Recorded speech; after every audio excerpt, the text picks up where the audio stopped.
네, 여러분 안녕하세요. 이삭의 샘 김이삭 목사입니다. 오늘 함께 나눌 말씀 창세기 21장 14절부터의 말씀입니다.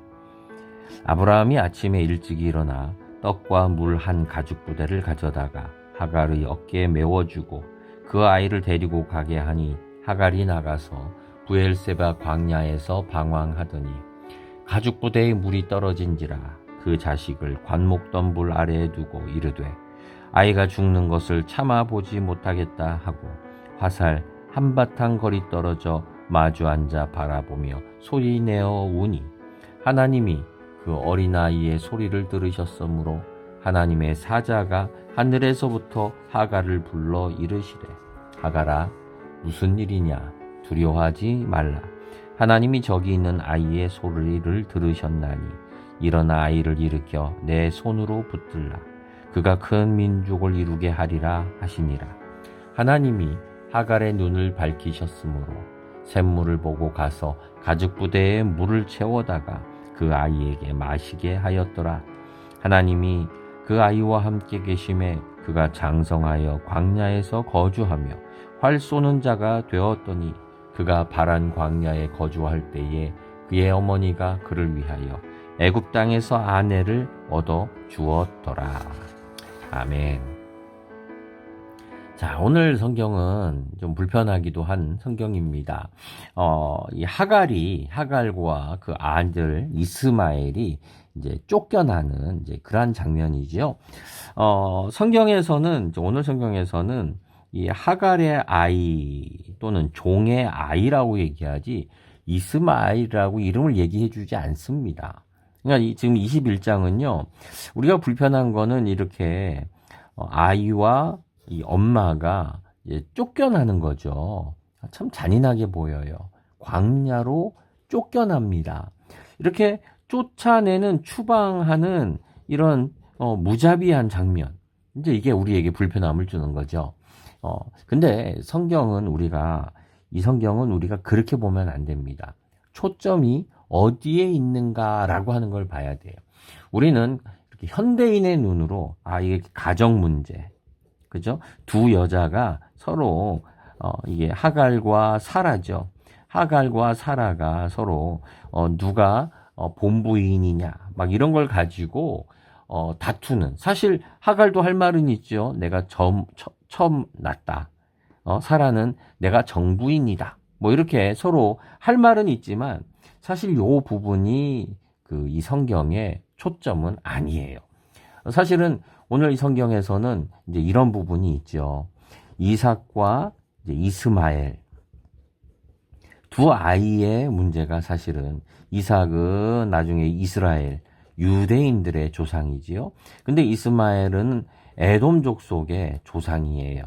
이렇게 나중에 이 두 족속이 서로 다투게 되고 경쟁하는 관계가 어디서부터 시작됐느냐? 바로 여기에서 기인한다. 또 심지어는 이제 사라와 하갈의 이러한 갈등에서부터 시작되었다라고 하는, 그리고 이 가운데서 하나님의 선택은 바로 여기에 있었다라고 하는 것을 얘기하려고 하는 거죠. 그래서 사실 이 부분에서 이제 아브라함이 책임이 없지는 않아요. 인간의 눈으로 방법들을 찾아서 이렇게 하갈을 취하고 아이를 낳으면서 문제가 복잡해진 그러한 부분이 있는 것 같아요.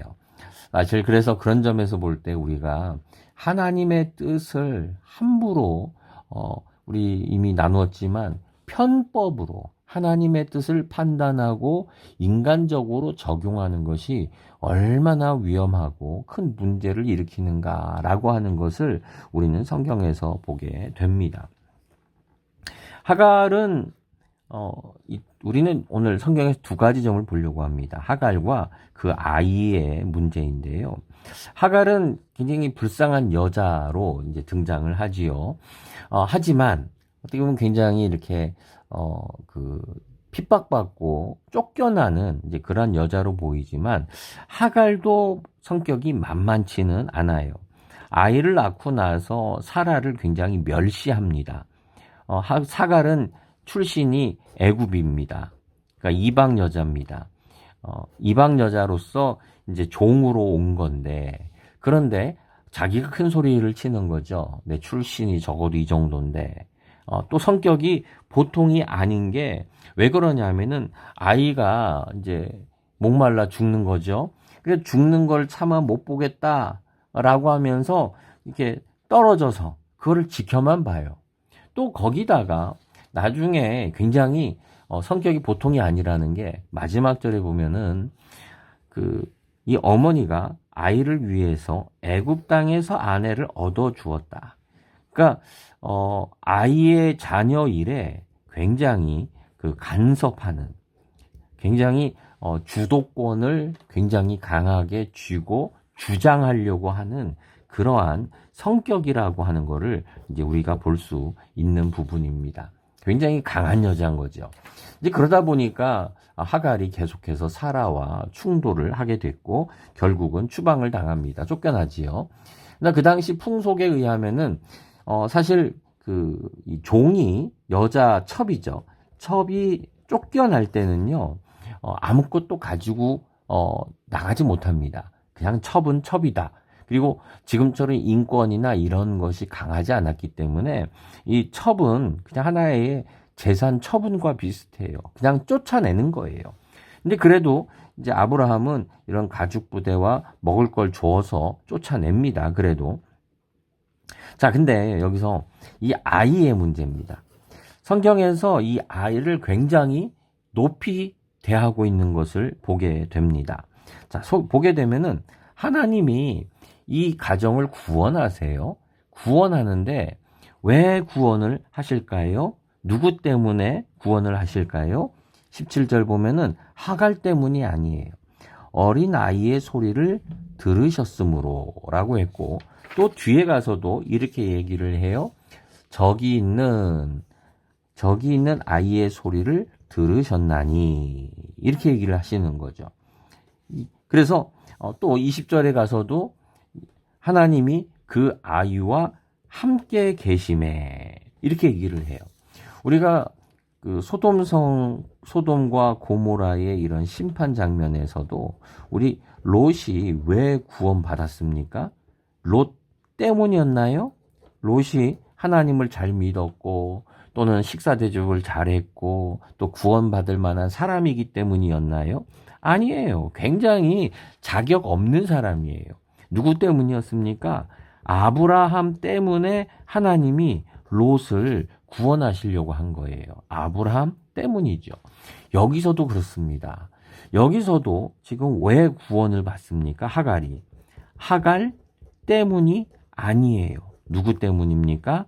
이 하갈의 아들 이스마엘 때문이에요. 이스마엘의 이 울음소리, 아이의 이 울음소리, 엄마의 울음소리가 아니에요. 이 아이가 부르짖는 소리, 이걸 보시면서 하나님이 구원하시는 그 은혜를 베푸시는 것을 보게 됩니다. 하나님은 이렇게 우는 모습을 그냥 보고 계시지 않습니다. 굉장히 참 자비의 하나님이시지요. 아픈 사람들. 할 수 있는 게 없잖아요. 하나님께서 이 아이를 그냥 버려두지 않으시고 아브라함의 자녀인 피를 잇는 이 이스마엘을 하나님이 축복하세요.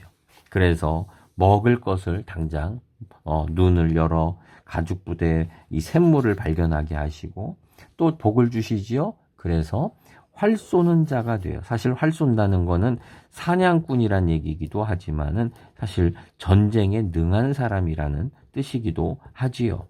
이 당시에는 굉장히 좋은 성공할 수 있는 조건입니다. 그래서 결국은 이러한 것 때문에 나중에 에돔 족속이 굉장히 호전적인 이스라엘과 계속 다투게 되는 그러한 이유가 되는 것이기도 합니다. 오늘 우리가 성경에서 바라봐야 되는 것은, 발견하게 되는 것은 하나입니다.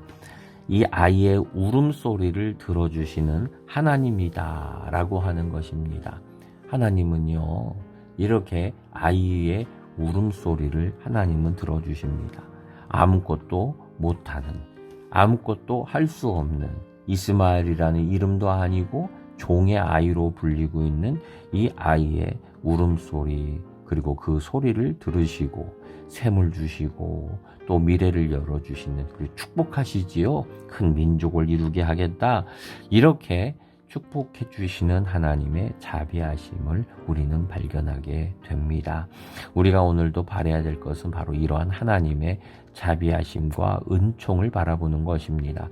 내 능력으로 우리가 살아가고 구원받는 거 아닙니다. 하나님의 은혜가 아니면 우리가 살아갈 수 없습니다. 우리가 착해서 구원받습니까? 그럴 수 없습니다. 내가 지혜롭기 때문에 지금 살아갈 수 있는 것입니까? 아닙니다. 그것과 관계없습니다. 우리는 하나님의 은혜 아니면 정말 아무것도 아닌 존재라고 하는 것을 너무나 절실하게 깨닫게 됩니다. 오늘도 주의 이 은혜 가운데에서 우리 마음껏 호흡하고 이 속에 거하면서 살아가는 귀한 하루 되시기를 소망합니다. 기도하겠습니다. 하나님, 주의 은혜 아니면 우리가 어떻게 살아갈 수 있겠습니까? 우리의 존재가 무슨 소용이 있겠습니까? 주님, 오늘도 이스마엘에게 주셨던 것 같은 그런 동일한 은혜를, 그런 자비하심을 우리 위에 넘치게 하여 주옵소서. 예수님의 이름으로 기도드립니다. 아멘.